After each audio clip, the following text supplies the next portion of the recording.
le journal.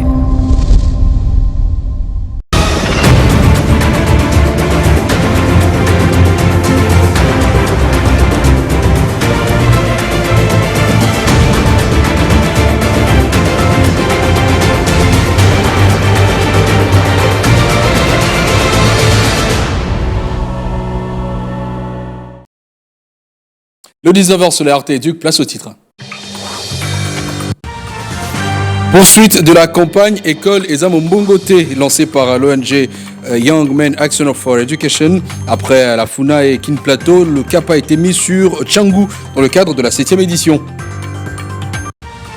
Soutenir la lutte contre les changements climatiques et relancer les négociations du nouveau programme de la facilité élargie de crédit FEC. Tels sont les points sur lesquels le Fonds monétaire international et le gouvernement congolais ont débattu à la primature.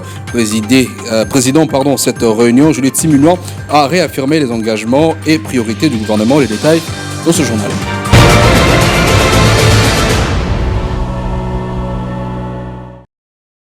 Nouveau journal sur RT Éduc, merci de nous suivre. Mort d'un élève ce jeudi 12 septembre 2024 à l'école Sévigné Limité. Ryan Badila a succombé de ses blessures après avoir été poignardé par un de ses camarades de classe de nationalité égyptienne qui, d'après certaines sources, aurait également blessé un autre de ses condisciples. Quant à ceux, nous joignons en ce moment même Astrid Ndambouyi, directrice provinciale de la province éducationnelle de Moamba. Madame Astrid, dites-nous exactement qu'est-ce qui s'est-il passé dans cette école.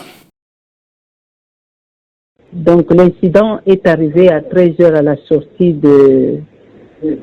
à la fin de cours. Alors le préfet et ses agents de discipline étaient eux-mêmes à la porte. Ils étaient en train de contrôler les journaux de classe et les cahiers de communication des enfants. Alors à un moment donné, ils ont entendu des cris.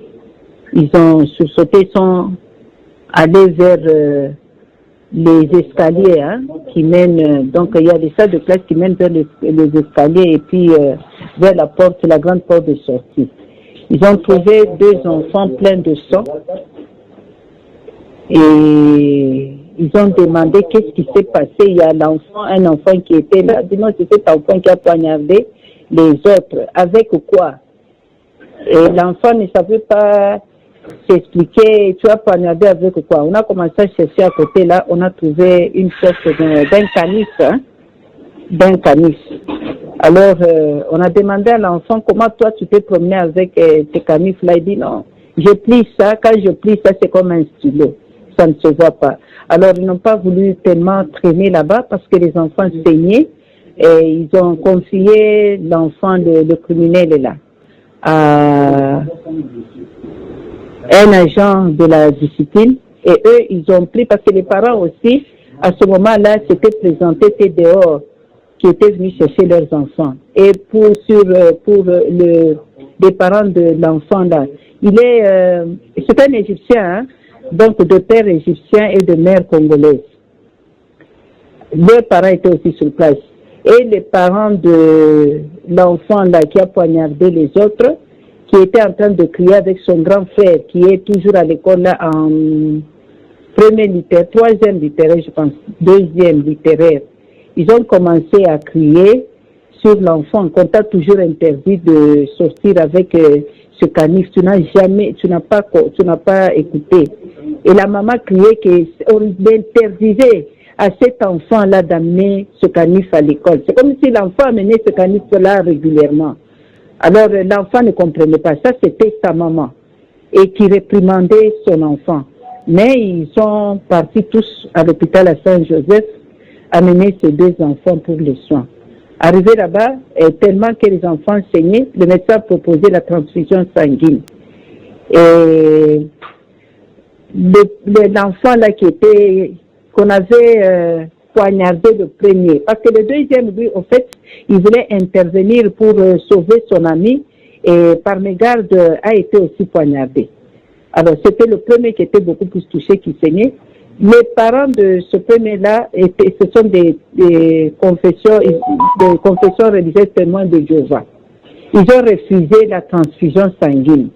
Alors le médecin leur a demandé de signer, ils ont signé un document, et ils ont pris leur enfant, ils sont partis vers Kalamou. Ce n'est pas un hôpital de Kalamou pour faire soigner leur enfant.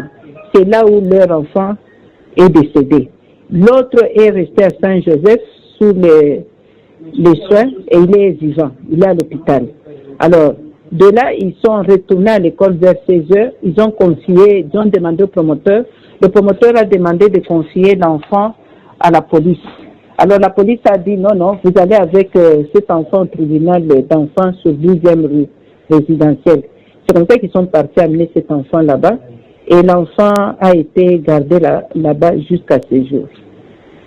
Alors, c'est vrai que le dossier se trouve actuellement au niveau de la justice, mais à votre niveau, quelle décision a été prise? Dans un premier temps, j'ai demandé à cette école-là, parce qu'à cette école, c'est la deuxième fois que nous y descendons. Hein. L'année passée, c'était des enfants qui se bagarraient. Et la deuxième fois ici, c'est pour cet incident. J'ai demandé à cette école de renforcer d'abord la discipline. Donc, à l'arrivée et à la sortie des élèves. Deuxième chose que j'ai demandé, c'est de contrôler chaque jour les sacs des enfants et qu'ils puissent mettre de côté tous les objets tranchants. Ce qu'ils avaient déjà fait aujourd'hui. Ils ont mis de côté tout ce qu'il y avait comme compas, tout ce qui était comme latte métallique. On a confisqué ça. Et la troisième chose que j'ai demandé, c'est de pouvoir convoquer les parents d'urgence afin de sensibiliser les parents de ne pas laisser leurs enfants de venir à l'école avec les objets tranchants. Et que pareille chose ne puisse plus se répéter. Comme le problème est à la justice, nous attendons d'abord la conclusion de la décision de la justice. Voilà, merci à vous, Madame Astrid Namboui. Nous reviendrons justement à vous pour avoir d'autres informations. Prenons autre chose à présent. L'inspecteur principal provincial de la province éducationnelle Congo 1, François Mukendi Bukasa, a effectué une visite d'inspection dans quelques écoles de sa juridiction pour se rendre compte de l'effectivité du bon déroulement des cours depuis le début de l'année scolaire 2024-2025. Enseignants et élèves, tous ont été ainsi consultés par Mukendi Bukasa dans le but de recueillir les données auprès des protagonistes. Anthony Chamba. La rentrée des classes est réellement effective sur toute l'étendue de la province éducationnelle de Kwango 1, dans toutes les écoles, tant privées que publiques, conventionnées et non conventionnées. Et pour s'assurer que tout marche à merveille, l'IPP François Mukendi Bukasa n'a pas attendu son rétablissement complet pour visiter les écoles de sa juridiction. Partout où il est passé, il a prodigué des conseils quant à l'observation de la grève. La grève, dit-il, est légitime, mais que c'est lui qui en connaît les raisons n'empêche pas celui qui veut travailler de le faire. À l'endroit des élèves, François Mukendi Bukasa leur a recommandé de remercier et féliciter les enseignants et les parents qui se joignent pour construire l'avenir des enfants kwangolais. Vous avez choisi de venir apprendre pour préparer votre avenir. Et les deux, c'est vous demander de remercier aussi vos professeurs qui acceptent de venir malgré le mouvement qu'il y a dehors. Alors, si les professeurs viennent pour vous enseigner, il faut les remercier, il ne faut pas les déranger. Pour terminer, l'IPP de Kwango 1 a exhorté les banques payeuses d'éviter de pousser les enseignants à la rébellion en apurant les arriérés des salaires des enseignants en attendant la réalisation des promesses du gouvernement de la République. Quelle est la leçon que l'on a? L'ONG Young Men Action for Education IMAE poursuit sa campagne de sensibilisation de la population sur la dénonciation de cas de marchandisation de l'éducation à travers sa 7e édition de la campagne École les Amambongoté. Après les provinces éducationnelles de la Funa et Kin Plateau, les membres de cette organisation étaient dans celle de la Tchangou, Chanchan Moutoupa et Jérémy Kassaï étaient sur place. Avant toute chose, la délégation de IMAE ONG a tenu à présenter ses civilités à la directrice provinciale de l'éducation nationale et nouvelle citoyenneté de la Tchangou. Cette dernière a salué le travail qu'abat cette structure tout en la rassurant de son soutien. Ici chez nous, les écoles n'avaient pas demandé des acomptes en dollars. Nous nous sommes arrangés, voire même les agents du parquet qui étaient là pour nous accompagner. Ils étaient là pour voir les écoles, les récalcitrants qui hésitent un peu au non-respect. Mais enfin, ils ont compris que la loi est dure, mais reste la loi. Les civilités terminées, les membres de Imaye-ONG ont envahi les grandes artères de la Tchangou, principalement les rues et les autres avenues des communes de Njili et Massina, en passant par le célèbre boulevard Kimbuta. L'on se voit à la main, pancartes et distribution de flyers. Imaye-ONG a appelé les parents et élèves à dénoncer les cas de marchandisation de l'éducation. Au chef d'établissement, cette organisation rappelle et insiste sur l'observance stricte de directives des autorités. Deuxièmement, tel que nous suivons l'évolution dans la province éducationnelle de Kinshasa-Tchangou, il y a beaucoup d'évolutions en termes de la maîtrise des antivaleurs, en termes d'un management exemplaire. Et vous savez que Imaye, sur ces questions-là, nous sommes très regardants et très rigoureux.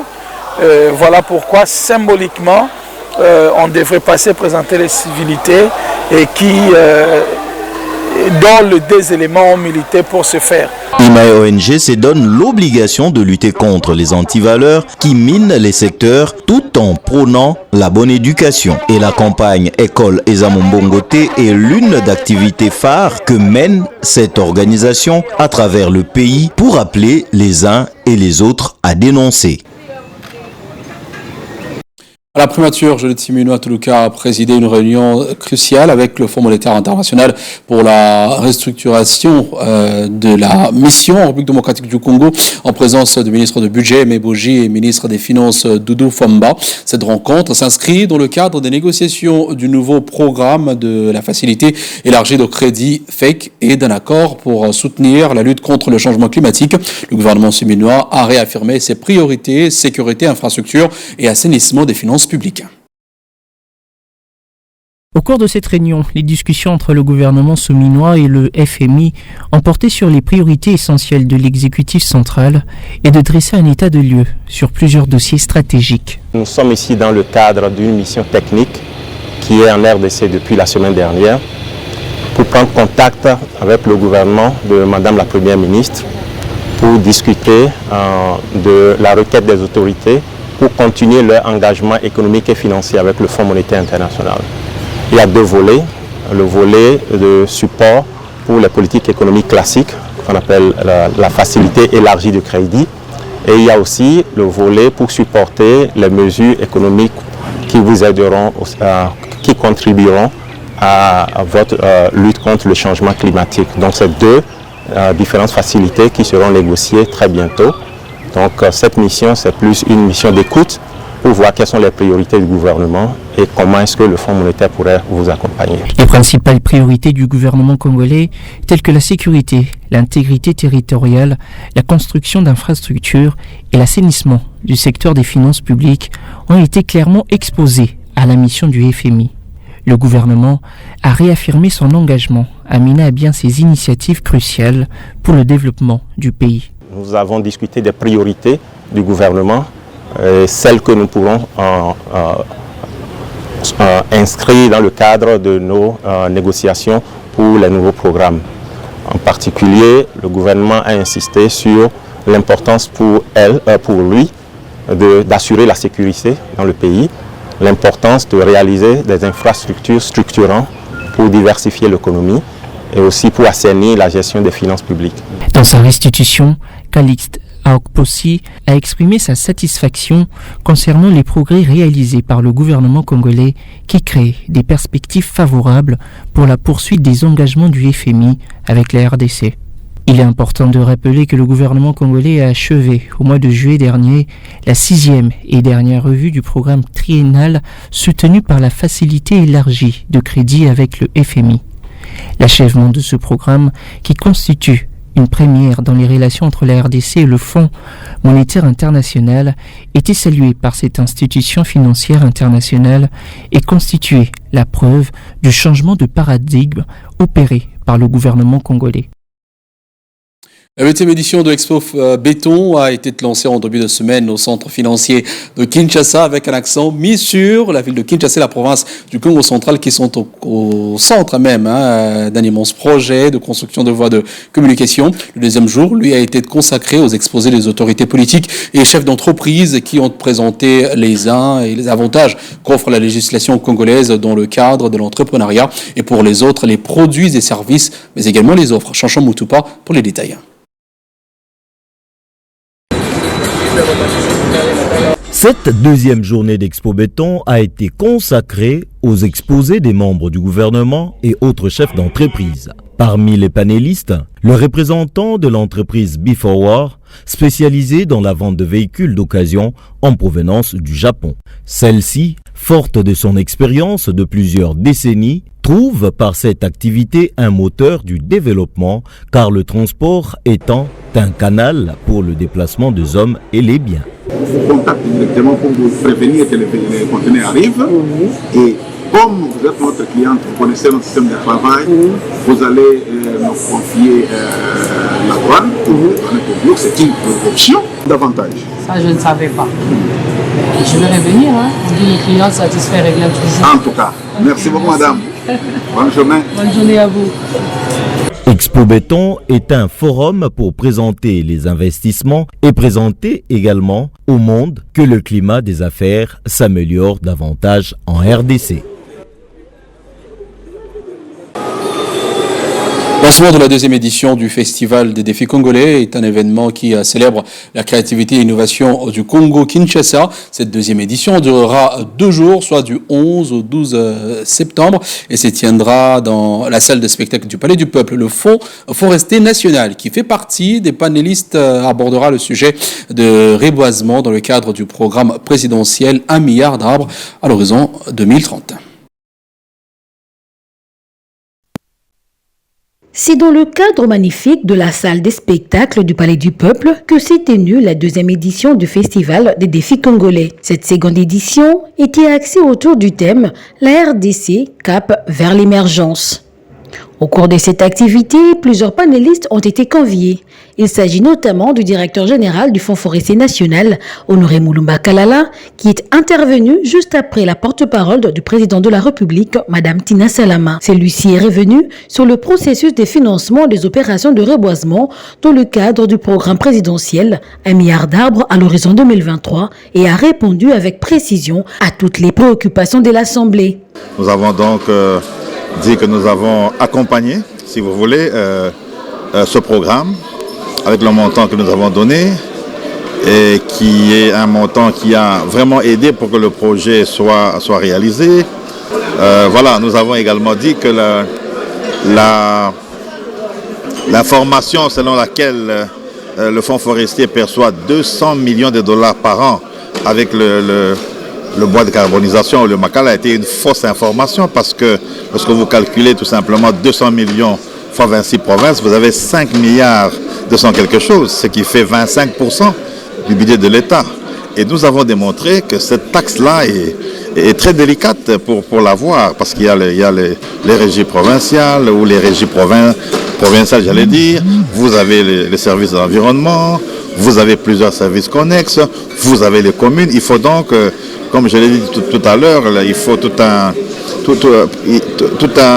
un programme où des mesures d'encadrement peuvent être faites et pour voir comment on peut vraiment, en tant que fonds forestier, avoir notre part. Voilà, en bref, si vous voulez, ce que nous avons dit. Nous avons également dit que désormais, il n'y aura plus de financement de projets de 2 hectares, 10 hectares. En tout cas, ça va de 40, 50 à 200 hectares. Le Festival des défis congolais est une plateforme dynamique visant à encourager l'innovation, la créativité et la coopération au Congo tout en célébrant et en valorisant les talents locaux.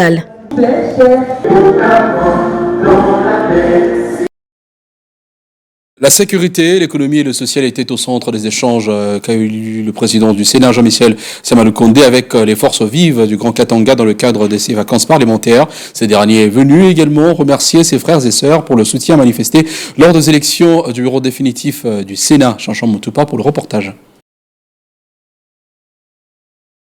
Remerciements et appels à la consolidation des acquis par le travail, à l'unité ainsi qu'à la cohésion nationale autour du président de la République Félix Antoine Tshisekedi Tshilombo pour mettre fin à l'insécurité qui sévit en RDC.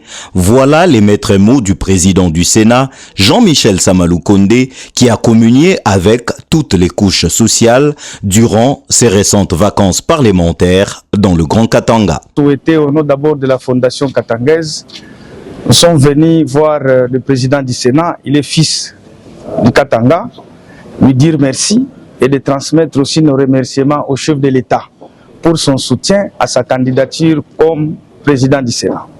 Et en plus de ça, déposer aussi nos doléances du Grand Katanga et sur le fonctionnement de la Fondation katangaise. Et il est venu dire merci à ses parents, dire merci à toute la population du Katanga pour son élévation et dire merci aux chefs coutumiers que nous sommes.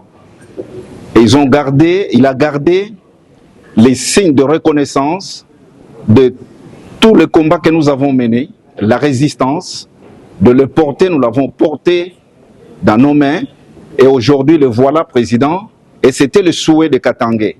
À en croire le numéro 1 du Sénat, il répare avec tous les éléments nécessaires pour rendre compte dans son rapport parlementaire et pour en faire le suivi. Pour boucler la boucle, il a reçu les députés provinciaux et les chefs coutumiers de la province du Tanganyika pour le même raison. Fin de la première partie de ce journal, place à présent la revue de presse.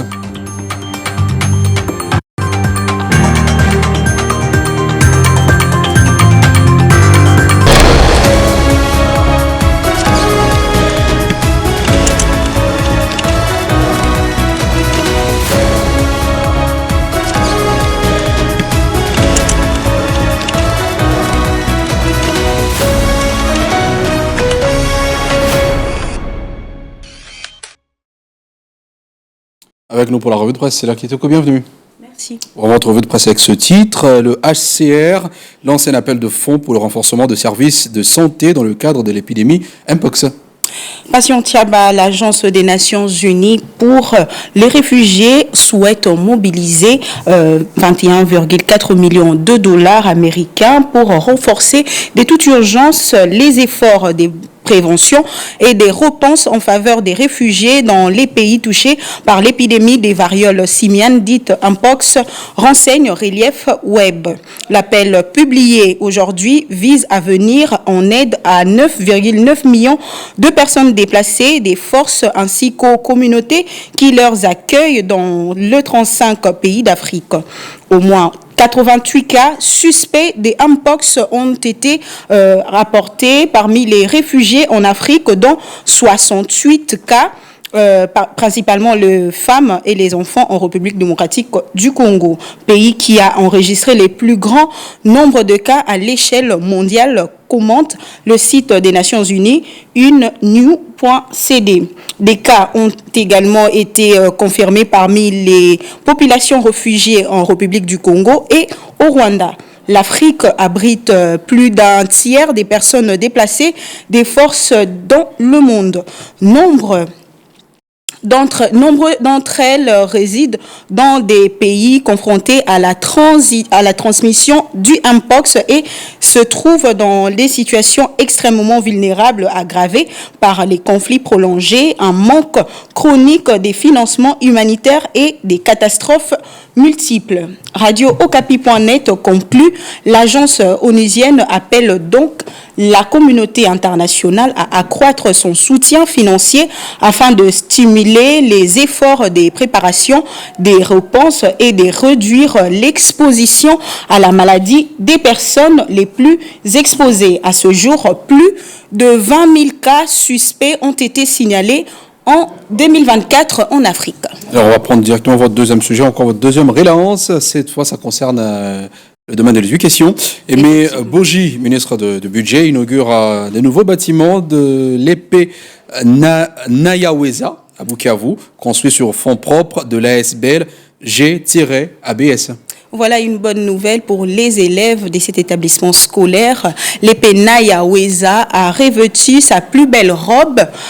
C'est ce qu'a rapporté libertéactu.com. C'est le ministre du budget Emeboji Sangara qui a procédé à l'inauguration et remise officielle des bâtiments modernes de cette école primaire située dans la commune de Bagira, dans la ville de Bukavu. Les autorités provinciales et locales, les enseignants, les élèves ainsi que de nombreux habitants étaient présents à cette cérémonie. Selon tremplin-new.net, cette école baptisée Épée Nayaweza a longtemps été laissée à l'abandon avec des planches vétustes sans porte et des pupitres couverts de moisissures. Aujourd'hui, elle fait peau neuve grâce à la générosité de cet élu du peuple.